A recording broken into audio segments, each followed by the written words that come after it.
Forest forest एक ऐसी जगह है जो कि बहुत सारे डिफरेंट प्लांट्स और एनिमल्स का घर है। बहुत सारे डिफरेंट प्लांट्स हम देख सकते हैं इन फॉरेस्ट में, जैसे कि हर्ब, shrubs एंड ट्रीज। और इन सारे हर्ब्स, shrubs एंड ट्रीज में डिफरेंस क्या है, चलिए जानते हैं इस वीडियो में। हर्ब्स हर्ब्स क्या होता है? Plants with green and tender stems. Tender मतलब सॉफ्ट। जिन प्लांट्स का सॉफ्ट स्टेम्स हो और ग्रीन हो स्टेम्स, उसको हर्ब्स कहा जाता है। They are usually short and may not have many branches. ये जो हर्ब्स होते हैं वो हाइट में शॉर्ट होते हैं और उनमें ब्रांचेस नहीं भी हो सकते हैं। For example, rucola, parsley, rosemary, bay, dill, oregano, sage, basil, ginger, black pepper, anise, chilli. ये जो सारे हैं इनको हर्ब्स कहा जाता है क्योंकि इनमें जो स्टेम्स है ग्रीन होते हैं एंड सॉफ्ट होते हैं एंड उनका हाइट छोटा होता है। Shrubs. What are these shrubs? Some plants have the stem branching out near the base. इसका मतलब है कुछ plants होते हैं जिनका branching base से शुरू होता है, मतलब ground level से शुरू हो जाता है उनका branching, तो उसको हम लोग shrubs कहते हैं। और ये जो shrubs होते हैं उनका जो stem होता है वो hard होता है and not very thick, वो ज्यादा thick नहीं होते और उनका जो stems होता है hard होता है। तो इन सारे plants को हम shrubs कहते हैं। और इनका जो stems का ब्रांचिंग बेस से शुरू हो जाता है, इसीलिए इनका हाइट जो है वो शॉर्ट से मीडियम रहता है। चलिए जानते हैं कौन से प्लांट्स को हम लोग shrubs कहते हैं। Peach, rowan, pear, cherry, apple, honeysuckle, plum, sea buckthorn, olive, इंजन, blackberry, raspberry, black currant, red currant, gooseberries, barberry, blueberry, strawberry, इन सारे प्लांट्स को हम लोग श्रब्स कहते हैं क्योंकि इनका जो ब्रांचिंग है बहुत ग्राउंड लेवल से शुरू हो गया है। इनका स्टेम का हाइट शॉर्ट से मीडियम साइज का होता है और इनका जो स्टेम होता है ज्यादा थिक नहीं होता और हार्ड होता है, इसीलिए हम इन सारे प्लांट्स को श्रब्स कहते हैं। चलिए जानते हैं ट्रीज क्या होता है। Some plants are very tall and have hard and thick brown stems. कुछ प्लांट्स होते हैं जो बहुत ज्यादा टॉल होते हैं, उनका जो स्टेम होता है बहुत हार्ड होता है और थिक भी होता है। And this stems have branches in the upper part. इनका जो ब्रांचिंग होता है वो अपर पार्ट से शुरू होता है, इसीलिए इनको ट्रीज कहा जाता है। एंड इनका जो ब्रांचिंग है बहुत ज्यादा ऊपर लेवल, ग्राउंड से ऊपर लेवल में ब्रांचिंग होता है, इसीलिए इनको ट्रीज कहा जाता है। चलिए जानते हैं कौन से प्लांट्स को हम लोग ट्रीज कहते हैं। Beech, poplar, elm, chestnut, pine, spruce, willow, palm, maple, cedar, oak, linden, इन सारे प्लांट्स को हम लोग ट्रीज कहते हैं क्योंकि इनका आप देख सकते हैं जो ब्रांचिंग है ग्राउंड लेवल से ज्यादा ऊपर है, इसीलिए इनको ट्रीज कहा जाता है। और इनका जो स्टेम्स होता है बहुत हार्ड होता है और थिक भी होता है, इसीलिए हम इसे ट्रीज कह सकते हैं। मॉर्निंग ग्लोरी, लैवेंडर, पंपकिन, इन सारे प्लांट्स को हम लोग क्रीपर प्लांट्स बोलते हैं। क्रीपर प्लांट्स हम लोग इन सारे प्लांट्स को इसीलिए कहते हैं क्योंकि इनका जो स्टेम होता है वो बहुत वीक होता है। जैसे कि हमने देखा हार्ब, श्रब्स एंड ट्रीज का जो स्टेम होता है हार्ड एंड थिक होता है, लेकिन क्रीपर प्लांट्स के जो स्टेम्स होते हैं वीक होते हैं, इसीलिए वो सीधा खड़े नहीं हो सकते और इसीलिए वो ग्राउंड में स्प्रेड किए होते हैं, मतलब ग्राउंड में फैले हुए होते हैं, और इसीलिए इन सारे प्लांट्स को हम लोग क्रीपर प्लांट्स कहते हैं। Climber plants. अब ये क्लाइंबर क्या होता है? कोई भी प्लांट जब कोई भी चीज का सपोर्ट लेके ऊपर की तरफ क्लाइंब करते हुए ग्रो करता है तो उसको हम क्लाइंबर प्लांट कहते हैं। Money plant, butterfly pea, star jasmine, इन सारे प्लांट्स जो होते हैं ये क्लाइंबर प्लांट होते हैं क्योंकि इनका जो स्टेम होता है बहुत सॉफ्ट होता है और इनको कोई भी सपोर्ट की जरूरत होती है, जैसे कि फेंस या फिर स्टिक, इसका सपोर्ट लेते हुए वो ऊपर की तरफ क्लाइंब करते हैं और ग्रो करते हैं, इसीलिए इन सारे प्लांट्स को हम लोग क्लाइंबर प्लांट्स कहते हैं। अब हम सबको तो पता है कि हर्ब्स, श्रब्स और ट्रीज में स्टेम्स कैसा होता है, लेकिन अब स्टेम्स के फंक्शंस के बारे में जानें। स्टेम के फंक्शन के बारे में जानने से पहले हम एक एक्सपेरिमेंट करेंगे। इस एक्सपेरिमेंट में हमें एक बीकर चाहिए और उसमें कुछ पानी चाहिए। उस बीकर के अंदर हम रेड इंक डाल देंगे और जब बीकर के अंदर वो रेड इंक घुलने लगेगा उस पानी में, तो हम क्या करेंगे, एक व्हाइट फ्लावर को उस बीकर के अंदर रख देंगे। कुछ दिन के बाद आप देख सकते हैं कि जब हम वो व्हाइट फ्लावर को बीकर के अंदर कुछ दिन के लिए रख दिए तो वो व्हाइट फ्लावर रेड फ्लावर में चेंज हो गया। ऐसा क्यों है? ऐसा इसीलिए है क्योंकि स्टेम जो होता है वो हेल्प करता है ट्रांसपोर्टेशन के लिए। वो क्या करता है ना, वाटर और मिनरल्स को डिफरेंट जो अदर पार्ट्स होते हैं जैसे कि leaves, branch, other branches and flower, उसमें जाके वाटर को ट्रांसपोर्ट करता है, मतलब कि पहुंचाता है। जिस कारण से आपने इस एक्सपेरिमेंट में देखा, जो लीव्स के वेन्स थे वो रेड में टर्न हो गए क्योंकि जो स्टेम था उसने क्या किया ना, वाटर, जो रेड वाटर हमने उस बीकर में डाला था उसको एब्जॉर्व किया एंड उस पानी को डिफरेंट अदर पार्ट्स में पहुंचाया, जिस कारण से जो लीव का वैन था वो भी रेड हो गया और जो फ्लावर था यहाँ पे आप देख सकते हैं वो भी रेड में चेंज हो गया। इसका मतलब जो स्टेम होता है वो वाटर एंड मिनरल्स को ट्रांसपोर्ट करने में हेल्प करता है अदर डिफरेंट पार्ट्स में। तो इसीलिए हमारा स्टेम जो है वो बहुत ज्यादा इम्पोर्टेंट रोल प्ले करता है एक प्लांट में। Function of stem. It supports branches, leaves, flowers and fruits. इसका मतलब ये हमने पहले ही देखा है कि जो हर्ब, श्रब एंड जो ट्री है उनमें मेजर डिफरेंस उनके स्टेम्स में है। जो हर्ब होता है उसका जो स्टेम होता है टेंडर होता है, मतलब सॉफ्ट होता है, एंड जो श्रब होता है उसका जो स्टेम होता है हर्ब से थोड़ा सा हार्ड होता है, और जो ट्री होता है वो ज्यादा हार्ड होता है। तो इसीलिए जो स्टेम होता है वो बहुत ज्यादा इम्पोर्टेंट होता है सपोर्ट के लिए। It transports water, it transports water and minerals from the roots to the leaves and other parts of the plant. ये हमने पहले ही देखा है इस एक्सपेरिमेंट में कि जो व्हाइट फ्लावर था वो रेड में कैसे टर्न हो गया, क्योंकि जो हमने रेड वाटर बीकर में डाला था वो ट्रांसपोर्ट हो गया वो फ्लावर्स में एंड लीव्स में, जिस कारण से लीव का जो वेनेशन है वो रेड में चेंज हो गया एंड फ्लावर भी रेड में चेंज हो गया। इसका मतलब ये समझे कि इट सब transports water and minerals from the roots to the leaves and other parts of the plant. It transports food from the leaves.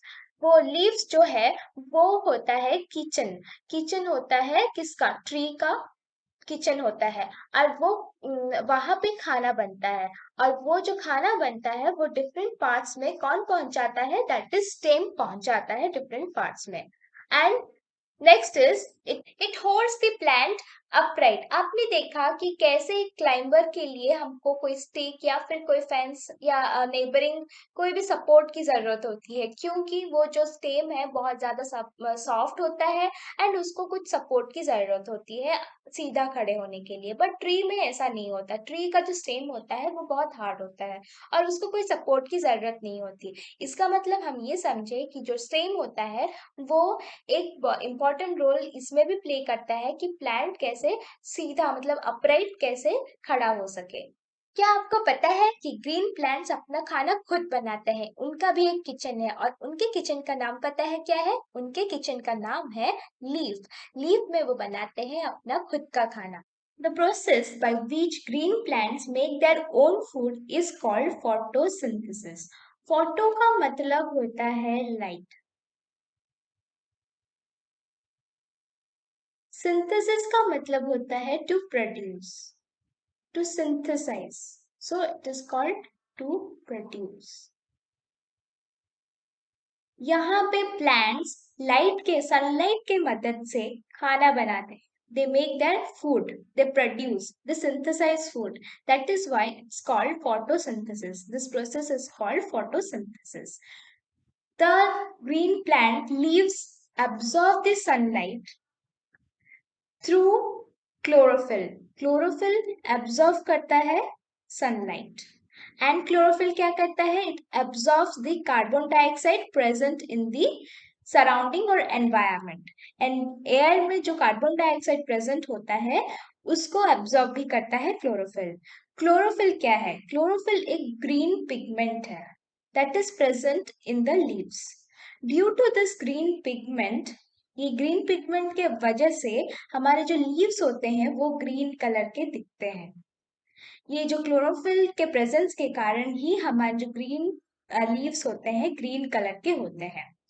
The roots absorb water and minerals. Root क्या करते हैं? वाटर और mineral को absorb करते हैं। Root फिर transfer करता है वो वाटर और minerals to the stems. After that stems transports the water and minerals to other parts of the plant। जो अदर पार्ट्स होते हैं जैसे कि लीव्स हुआ, फ्रूट्स हुआ, और जो अदर ब्रांचेस हुआ उसमें वाटर ट्रांसफर करते हैं। कौन? स्टेम्स ट्रांसफर करता है।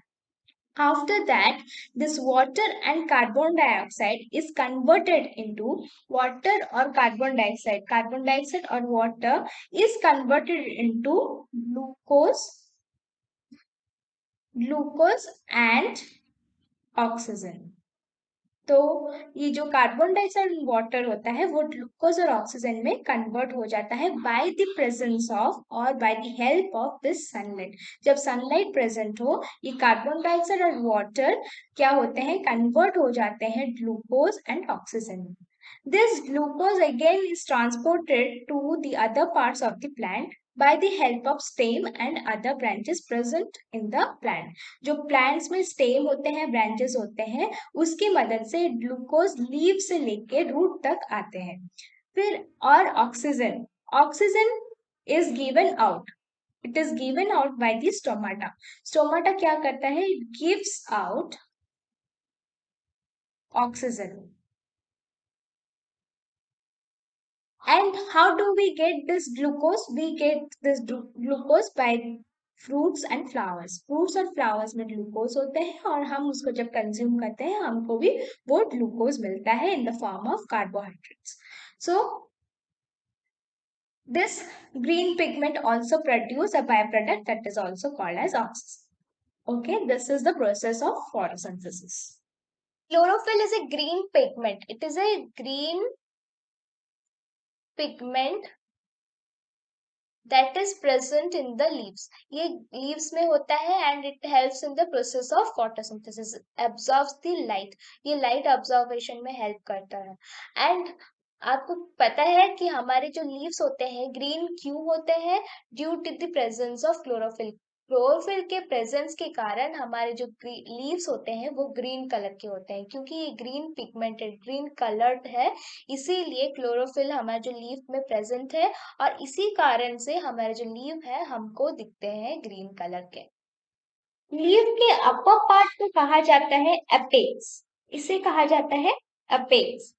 ये बॉर्डर आप देख सकते हैं, ये जो लीव के बॉर्डर है इसे कहा जाता है margin. Inside it you can see some lines, कुछ लाइंस आप देख सकते हैं, उसे कहा जाता है veins.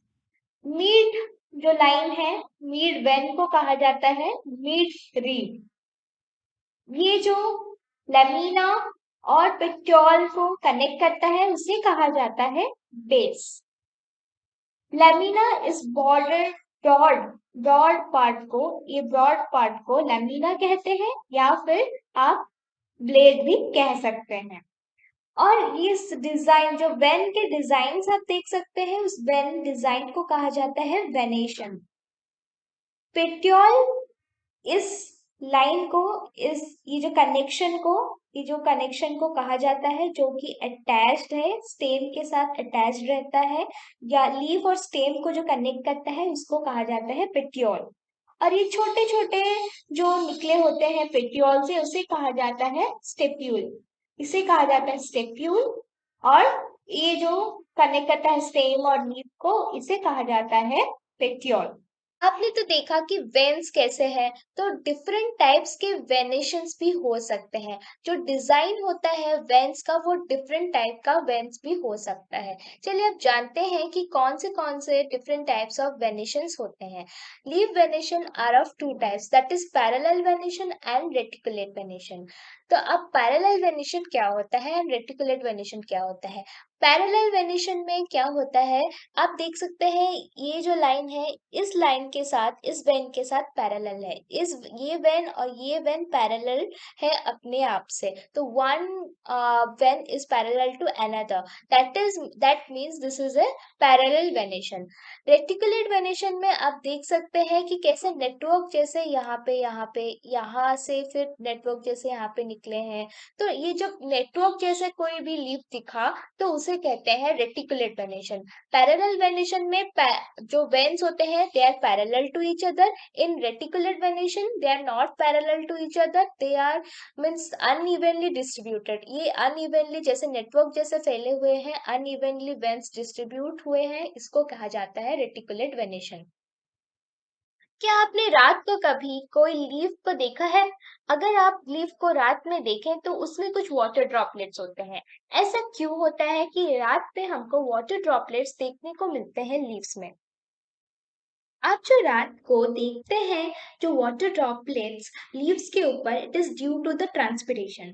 Transpiration is a process, एक प्रोसेस होता है जिसमें कि एवापोरेशन होता है। जो एक्सेस वाटर प्रेजेंट होता है प्लांट्स में वो एवेपोरेट हो जाता है बाय द स्टोमेटा। स्टोमेटा की मदद से जो एक्सेस वाटर एवेपोरेट हो जाता है from the plants is called transpiration. उस प्रोसेस को ट्रांसपिरेशन कहा जाता है। During the night time this process takes place, ये एक ऐसा प्रोसेस है जो कि रात को ही होता है। The passage of water vapour pass करता है from the living body that is the plant through a membrane और पोर। दैट मेम्ब्रेन और pore is called as stomata. वो उस मेम्ब्रेन और पोर को स्टोमेटा कहा जाता है। इस आप देख सकते हैं इस पिक्चर में कि स्टोमेटा कैसे दिखता है। ये एक पोर जैसा दिख रहा है, एक मेम्ब्रेन है, और इसके थ्रू क्या होता है वाटर और ऑक्सीजन और कार्बन डाइऑक्साइड बाहर आता है। Oxygen morning during the morning oxygen बाहर आता है और carbon dioxide and water comes out during the night. And why is this transpiration process is followed by the green plants? This process helps in upward movement of the water. जो ऊपर जो water उठता है ना stem के through, तो ये जो ट्रांसपिरेशन प्रोसेस जो फॉलो करता है प्लांट इसीलिए ही उठता है, क्योंकि जो वाटर होता है वो इवेपोरेट होता है लीव्स से। तो वो जो स्टेम होता है जब ट्रांसपोर्ट करता है वाटर डिफरेंट पार्ट्स में, तो वो जो वाटर यूटिलाइज होता है photosynthesis during the day time, और ड्यूरिंग द नाइट टाइम जब बहुत ज्यादा एक्सेस वाटर होता है वो प्लांट में, वो क्या करता है उसको थ्रो आउट कर देता है, बाहर फेंक देता है by the help of stomata and it gets evaporated. तो ये रेगुलेट भी करता है टेम्परेचर। प्लांट्स के जो टेम्परेचर होते हैं उसको रेगुलेशन में भी हेल्प करता है ट्रांसपिरेशन प्रोसेस। इसीलिए transpiration process is a very important process that is followed by the green plants. So there are different functions of leaf that we learn. हमने देखा कि कैसे leaves का function होता है। One function is to make their food. That process is called photosynthesis. And next process is they carry out respiration. Leaves के pores के through respiration होता है। During the daytime, oxygen is given out by the plants. Oxygen बाहर निकालते हैं plants during the daytime, जो कि photosynthesis process में होता है। And during the night time, they give out carbon dioxide, that is transpiration process. They even get rid of excess water from the plant through transpiration. Transpiration process के through वो क्या करते हैं, जो plants होते हैं excess water जो होता है उनके अंदर, वो उसको थ्रो आउट कर देते हैं बाय दी स्टोमेटा। स्टोमेटा के थ्रू वो क्या करते हैं, वो जो एक्सेस वाटर होता है दे गिव आउट। चलिए अब जानते हैं कि रूट्स के स्ट्रक्चर और फंक्शंस क्या होते हैं। अगर आप इस पिक्चर को ध्यान से देखें तो रूट्स आपको एक पिक्चर में देखने को मिलेगा और एक पिक्चर में नहीं देखने को मिलेगा। फर्स्ट पिक्चर में आप देख सकते हैं कोई भी रूट नहीं है। सेकंड पिक्चर में आप देख सकते हैं रूट्स हैं। इसका मतलब अगर हम लोग रूट के बिना कोई भी प्लांट को प्लांट करते हैं उस सॉइल में, तो क्या वो ग्रो करेगा? The answer is no, grow नहीं करेगा। Root is very important to absorb the water and minerals. जो वाटर और मिनरल्स अब्सॉर्ब करता है रूट्स, इसीलिए रूट्स की बहुत जरूरत होती है प्लांट्स। वो रूट्स अब्सॉर्ब करता है वाटर और मिनरल्स एंड वो ट्रांसपोर्ट करता है by the stem to other parts of the plant. After that, photosynthesis process is followed. Otherwise, the photosynthesis process will not be followed. Photosynthesis process follow नहीं हो पाएगा, खाना नहीं बन पाएगा, खाना नहीं बना तो जो plants होते हैं वो मर जाएंगे। And water plays a vital role in making of food. Food के लिए, food बनाने के लिए water is very important for the plant. इसीलिए water और मिनरल्स को एब्जॉर्व करने के लिए हमको रूट की बहुत जरूरत होती है। Primary function of root is absorption. आपने देखा, पहले भी मैंने कहा कि absorption is a vital function of the roots. water, it absorbs water and dissolved minerals. Some minerals like phosphorus, potassium जो कि हमारे जो सॉइल में प्रेजेंट होता है, वो सब जो मिनरल्स होता है उसको डिसॉल्व करने के लिए और वाटर को एब्जॉर्ब करने के लिए। And conduction of this to the stem, stem को सेंड करने के लिए, कंडक्शन मतलब उसको ट्रांसपोर्ट करने के लिए, रूट से जो वाटर और मिनरल्स होता है वो स्टेम तक जाता है। And storage of reserve food, वो जो फूड जो लीव्स में बनता है उसको भी रूट्स सेव करते हैं। जो फूड बनता है लीव्स में वो रूट्स भी उसको सेव करके रिजर्व करके रखते हैं। इसीलिए कुछ दिनों के बाद ही जाके जो प्लांट है वो मरता है अगर आप उसको पानी ना दें। लेकिन अगर वो हम रूट को ही काट दें, वो एक ही दिन में वो जो प्लांट है वो मर जाता है। The major difference between taproot and fibrous root is that कि taproot में प्राइमरी रूट होता है, एक प्राइमरी रूट होता है और उसमें से लैटरल रूट्स निकल के आए होते हैं। ये सारे जो होते हैं लैटरल रूट्स होते हैं और ये एक प्राइमरी रूट होता है। लेकिन फिब्रस रूट में ऐसा कुछ नहीं होता। फिब्रस रूट में रूट्स ऐसे अनइवनली डिस्ट्रीब्यूटेड होके होते हैं, उसमें कोई भी प्राइमरी रूट नहीं होता है। टैप रूट के रूट्स जो होते हैं अनइक्वल होते हैं, कोई इक्वल नहीं होता लेंथ में। लेकिन फिब्रस रूट में इक्वल लेंथ होते हैं रूट्स के। Tap root penetrates deep into the soil, वो बहुत अंदर होता है सॉइल के टैप रूट। लेकिन फिब्रस रूट बहुत अंदर डीप पेनिट्रेट नहीं करता है सॉइल का, बहुत अंदर नहीं होता है सॉइल का। Taproot is found in the plants which have reticulate venation. Reticulate venation जिस leaves में हो वो plants के root होते हैं taproot। और fibrous root में जिसके leaves parallel venations के हो उसके plants में होते हैं fibrous root। The structure of the root, यहाँ पे हम लोग टैप रूट का स्ट्रक्चर जानेंगे। टैप रूट के स्ट्रक्चर को आप देख के जान सकते हैं कि it has a primary root. ये जो है ये इसको कहते हैं primary root. Primary root is again divided into two parts that is called secondary root and tertiary root. Primary root से आप देख सकते हैं कुछ और रूट्स निकले हुए हैं, that is called your secondary root. Secondary से आप देख सकते हैं और भी रूट्स निकले हुए हैं सेकेंडरी रूट से, that is called your tertiary.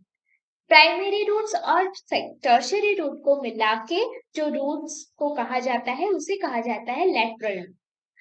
नीचे आप देख सकते हैं जो लास्ट पार्ट रूट का है उसे कहते हैं root tip. Hair like structures जो आप देख सकते हैं रूट टिप के पास उसे कहा जाता है रूट हेयर। तो ये है structure of A tap. Wow, flower. Flower हमको कितना सुंदर लगता है, दिखने में सुंदर लगता है, छूने में अच्छा लगता है, सॉफ्ट सॉफ्ट होते हैं। लेकिन फ्लावर्स के पार्ट्स के बारे में हमें नहीं पता। चलिए अब जानते हैं फ्लावर्स के पार्ट्स के बारे में। So some common parts of the flower, flowers के भी कुछ पार्ट्स होते हैं जो फ्लावर को आप देख के पता चलता है कि कौन सा फ्लावर है, इसका कलर क्या है, और उस पार्ट को हम लोग कहते हैं पेटल्स। ये जो पंखुड़ी हिंदी में कहा जाता है उसको पेटल्स कहा जाता है। सेपल्स जो कि आउटर मोस्ट पार्ट होता है फ्लावर का, और वो फ्लावर के साथ ग्रीन कलर जो अटैच्ड होके होता है उसको कहते हैं सेपल। वो लीफ स्ट्रक्चर जैसा दिखता है, लीफ शेप दिखता है और ग्रीन कलर का होता है, उसको सेपल कहा जाता है। Then flower is divided into two types. One is female reproductive system and another one is male reproductive system. Male reproductive system को कहा जाता है stamen.